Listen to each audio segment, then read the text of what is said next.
परम पूजनीय मेरे माता पिता श्री बहुत ही श्रद्धेय भाई राजीव दीक्षित जी, बहुत ही पूजनीय स्वामी रामदेव जी, इन विचारों को सुनने वाले बुजुर्गगण, माताएं, प्यारे साथीगण व प्यारे बच्चे, आज हम लोग जो बात करने वाले हैं वो बहुत ही महत्वपूर्ण विषय है।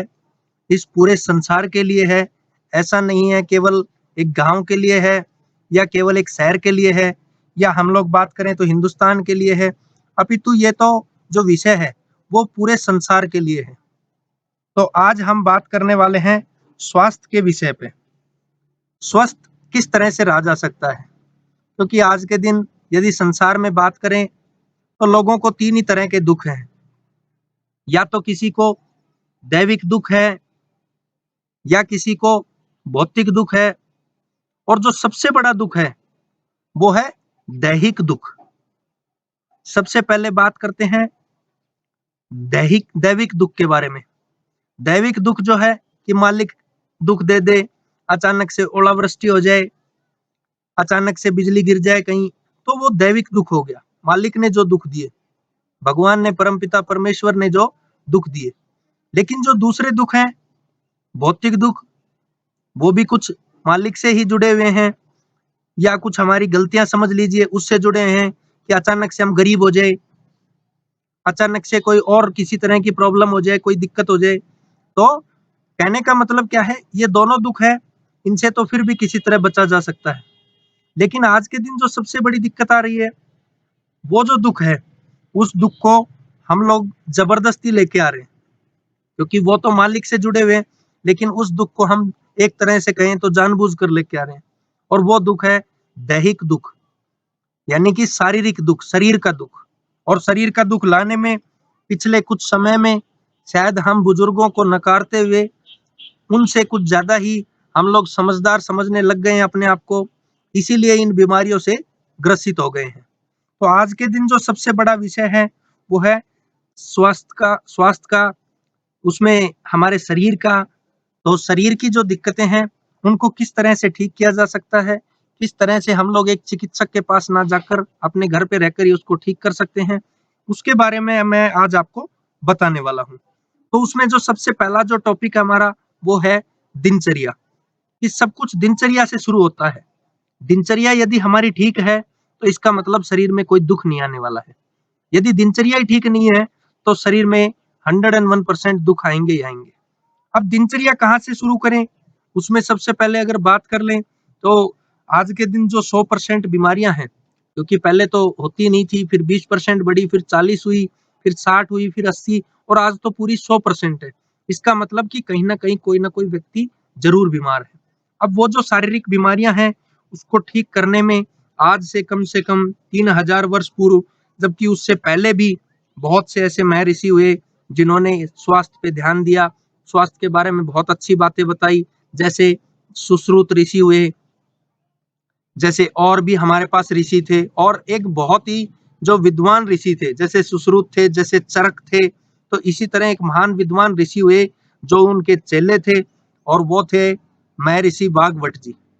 और वाग्भट जी ने बहुत ही सुंदर तरीके से उन चीजों का विश्लेषण किया, बहुत ही अच्छे से शरीर को समझाया कि शरीर में किस तरह की बीमारियां आएंगी। और उन्होंने तो जो भविष्य में होने वाला है उसको पहले ही जान लिया था, इसलिए बहुत सी चीजें भविष्य को ध्यान में रखते हुए बताई थी।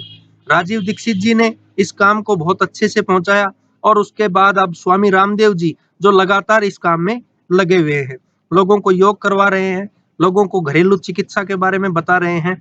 तो उसी तरह मैं भी उनकी ही जो बातें हैं उनको ही आप लोगों को वापस बताना चाहता हूं, ताकि आप लोग उसको ध्यान रखें। अब जो दिनचर्या शुरू करनी है उसमें सबसे पहले हम लोग यदि सुबह से शुरू करें तो भी मैं बता सकता हूं आपको कि किस तरह शुरू करनी है, या फिर रात को शुरू करें तो उसमें क्या ध्यान रखें।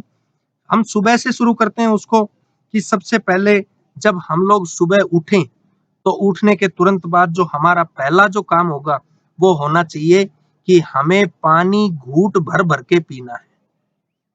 अब वो पानी घूंट भर भर के पीना है तो उसमें दो चीजें आएंगी, कि पानी को पीना किस तरह से है, और दूसरी चीज है जो पानी है वो कैसे रूप में पीना है।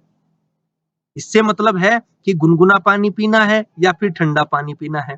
तो इसमें जो महत्वपूर्ण बात है कि हमें जो पानी पीना है, वो पानी गुनगुना पीना है, उसका जो टेम्परेचर है वो कम से कम ज़्यादा नहीं तो जो शरीर का टेम्परेचर होता है, उससे थोड़ा-सा ज़्यादा उसको हम गरम कर लें। इतने टेम्परेचर का पानी हमें पीना है। अब वो जो पानी पी गरम कर लिया, तो गरम करने के बाद उस पानी को अलाती-पलाती मारकर यानी आलती-पालती मार करके, चौकड़ी मार करके और फिर उस पानी को घूँट भर-भर के पीना है, यानी कि सिप कर-कर के पीना है। जैसे चिड़िया को देखते हैं हम लोग कि चिड़िया जो है एक ड्रॉप पानी उठाएगी और फिर उस पानी को पिएगी। तो उसी तरह से हमें उस पानी को भी सिप कर-कर के पीना है। धीरे-धीरे पीना है उसको, एक-एक घूँट भर-भर के पानी पीना है। अब वो जब पानी पिएँ सुबह का, तो वो जो कुर्ला करके नीचे डालते हैं, वो ज़िंदगी में कभी ना करें। हमारे शरीर की जो बीमारियाँ हैं, उनका नाश करने में सबसे महत्वपूर्ण जो योगदान है, वो सुबह के बासी मुँह का होता है। तो इसलिए बासी मुँह जब है, तो उस समय का जो वो घूँट भर-भर के पानी हम लोग पी रहे हैं, तो वो पहला कुर्ला कभी भी नीचे ना डालें, उसको सीधा नीचे लेके जाएँ। ताकि उससे क्या होगा कि शरीर के जो अंदर जो भी हमारी बड़ी आंत है उसमें जो चीजें फंसी हुई है वो निकलेंगी और आराम से हम लोग संडास सुबह जाने पाएंगे। तो इसलिए उस चीज पे स्पेशल फोकस करें। अब वो पानी पी लिया, पानी पीने के बाद अब फ्रेश हो लिए, उसके बाद हम लोग जैसा बाबा रामदेव जी कहते हैं कि हम लोग योग करें, प्राणायाम करें और योग और प्राणायाम करके ही हमारी जिंदगी की शुरुआत करें, तो उससे बहुत अच्छा रहेगा। अब बहुत से लोग इसमें ऐसे हैं जो योग प्राणायाम कर रहे हैं, तो वहां पे भी उनका मोबाइल चल रहा है, वहां पे भी उन लोगों का टीवी चल रहा है। तो इस तरह के जगह पे ना करें, व्यायाम हमेशा खुले स्थान पे करने की कोशिश करें। अगर फिर भी कोई पॉसिबिलिटी नहीं है तो ही अपने घर के अंदर करें, अन्यथा आप लोग खुली जगह पे व्यायाम करने की कोशिश करें। दूसरी जो चीज है, अब आपने वो व्यायाम कर लिया, प्राणायाम कर लिया, अब उसके बाद हम लोग जितना जल्दी हो सके नहाने का प्रयास करें। नहाने से क्या है, शरीर की जो क्रियाएं हैं, जो शुरुआत होनी होती है सुबह से, अब वो क्रियाएं शुरू हो चुकी हैं। जब पानी पिया था सुबह तब से ही हो गई थी, लेकिन अब महत्वपूर्ण क्रिया है कि वो शरीर को पूरा स्वच्छ करके फिर हम लोग भोजन पे बैठे। पुराने टाइम में भी यही लोग करते थे कि खाना जब खाएंगे तो उससे पहले नहाना होता था। फिर इसके बाद क्या करें, अब खाने की शुरुआत होती है। अब खाना किस तरह से हम लोग खाएं उसको, खाने में सबसे महत्वपूर्ण चीज है कि जो खाना है उसके साथ एक तो कभी भी पानी ना पिए। इसीलिए एक बहुत महत्वपूर्ण जो वाग्भट जी ने एक वाक्य दिया था, उसमें बताया था उन्होंने कि भोजनान्ते विषम वारी, यानी भोजन का जो अंत है उसमें पानी पीना बहुत ही खतरनाक है, विषकारी है। तो वही चीज शुरू में भी अप्लाई होती है, लागू होती है कि शुरू में भी हम लोग उस भोजन के शुरुआत में पानी ना पिए। तो इसका मतलब कब पीना है, बीच में भी नहीं पीना है, बीच में भी किस सूरत में पी सकते हैं, तो ये मैं तीनों चीजें बता देता हूँ। सबसे पहले जैसे भोजन करने बैठे तो उससे 40 मिनट पहले पानी पी ले। 40 मिनट पहले पानी पिएंगे तो वो शरीर में पूरा चला जाएगा और जहां उसको जाना है, अपना जो स्थान है उस पे पहुंच जाएगा, ताकि वो भोजन के साथ मिलने की कोशिश ना करे। यदि वो सीधा पहले ही पी लिया हमने पानी और फिर भोजन शुरू किया, तो जब वो आपस में मिलेगा तो भोजन जो है वो हमेशा सड़ेगा। तो इसलिए कभी भी इस तरह की क्रिया ना करें। अब बात आती है बीच में पानी पीने की, तो बीच में पानी किस तरह से पीना है, जब हम लोग दो अन्न खाएं, दो अन्न से मीनिंग है कि हम लोग पहले चावल खा रहे हैं और चावल खाने के बाद फिर गेहूं की रोटी खा रहे हैं, या हम लोग चावल खा रहे हैं फिर मक्की की रोटी खा रहे हैं, तो उस दौरान ऐसा कभी ना करें कि आप लोग सीधा ही उसको खाना शुरू कर दें। तो दो भोजन का बैलेंस करने के लिए बीच में दो घूंट हमें पानी पीनी है, पानी पीना है। दो घूंट पानी पीने के बाद फिर दूसरा भोजन शुरू करें, यानी पहले चावल खा लिया, फिर उसमें थोड़ा पानी पी लिया और पानी पीने के बाद थोड़ा पानी से मतलब दो घूंट, और फिर उसके बाद वो अगला जो है भोजन करें, गेहूं का, मक्की का, ज्वार का। अब जब भोजन कर लिया है, उसके कितनी देर बाद पानी पीना है, उसके कम से कम हम लोग 1.5 घंटे के बाद पानी पिए। अब 1.5 घंटे के पानी पीने से चक्कर क्या है, जो वो भोजन था अंदर पेट में, अब वो खिचड़ी बनेगा पहले। उस पूरे जो सॉलिड भोजन हमने किया है, उस भोजन को पहले खिचड़ी बनने में 1.5 घंटा लगेगा। अब 1.5 घंटे के बाद उसको हमें वापस रस में बदलना है, क्योंकि हमारा जो भोजन है उसका जो रस है, उसी की वजह से हमारे पास मांस, मज्जा, रक्त, ये सभी चीजें हमारी उसी से बनती हैं। अब ये उनको बनाने के लिए सबसे जो महत्वपूर्ण क्रिया है कि वो 1.5 घंटे के बाद हम पानी जरूर पिए, ताकि वो जो खिचड़ी है वो रस में तब्दील हो जाए। अब वो जो भोजन की खिचड़ी बननी थी वो सुबह कैसे बनेगी? इसका हमारे सूर्य से लिंक होता है। सूर्य देवता हमारे प्रचुर मात्रा में है यहाँ पे, तो सूर्य हिंदुस्तान में इतने प्रचुर मात्रा में है, तो हमें उसका क्या फायदा उठाना है? हमें उनका जो है सुबह के समय जब भोजन किया तो हमें बाएं करवट लेटना है, उल्टे हाथ पे। स्वामी रामदेव जी बताते हैं, राजीव जी ने बहुत अच्छे से बताया। तो बाएं करवट लेटने से क्या फायदा होगा? बाएं करवट जो है हमारी नाभि है, इसके साइड में, इसके उल्टी साइड में, लेफ्ट हैंड साइड में हमारे पास एक स्थान होता है जिसको बोलते हैं जठर। अब वो जठर जो है उसमें अग्नि जलती है, जैसे हमारा चूल्हा जलेगा वैसे ही हमारे पास अग्नि जलेगी। अब वो अग्नि जलाने के लिए हम लोग क्या करेंगे? उसमें भोजन डालेंगे। अब वो भोजन डाला तो अग्नि शुरू हो गई। अब वो कहता है कि पूरा का पूरा भोजन उसमें चला जाए, तो इसीलिए हमें वो बाई करवट पे लेटना है। तो बाई करवट पे लेटने के तुरंत बाद क्या होगा कि उसमें वो जो भोजन है वो पूरा चला जाएगा और उसमें वो खिचड़ी बनने की क्रिया शुरू हो जाएगी। अब फिर से आपका एक प्रश्न आता है कि जो भोजन हम लोग कर रहे हैं, जैसे सुबह के समय किया, तो उसके तुरंत बाद क्या पी सकते हैं? अपने घर में एक आम आदमी के लिए बात करें तो सबसे जो अच्छा है वो हमारे पास मट्ठा होता है, या हम लोग छाछ पी सकते हैं, क्योंकि वो भोजन में जो अग्नि है उसको और ज्यादा प्रदीप्त करेगी, यानी और ज्यादा भड़काएगी अग्नि को। और ज्यादा भड़काएगी तो उसका एक और बेनिफिट मिलेगा, एक और फायदा मिलेगा हमें कि वो भोजन जो है वो जल्दी पच जाएगा। जैसे हम लोग हवन करते हैं तो हवन में घी डाल दिया, तो इसी तरह से वो भी एक घी का काम करेगा, लेकिन पानी नहीं पी सकते। तो ये फायदा है, ये चीज पी सकते हैं।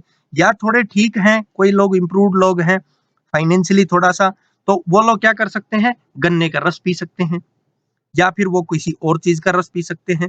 तो सुबह जो एंजाइम्स है वो केवल रस के लिए है, तो वो आसानी से कोई भी रस पी के और उस भोजन को खिचड़ी बना सकते हैं, खिचड़ी बनाने में मदद कर सकते हैं। लेकिन बशर्ते प्यास लगी हो, तो ऐसा कोई जबरदस्ती नहीं है। प्यास अगर नहीं लग रही है तो कोई जबरदस्ती बिल्कुल भी नहीं है।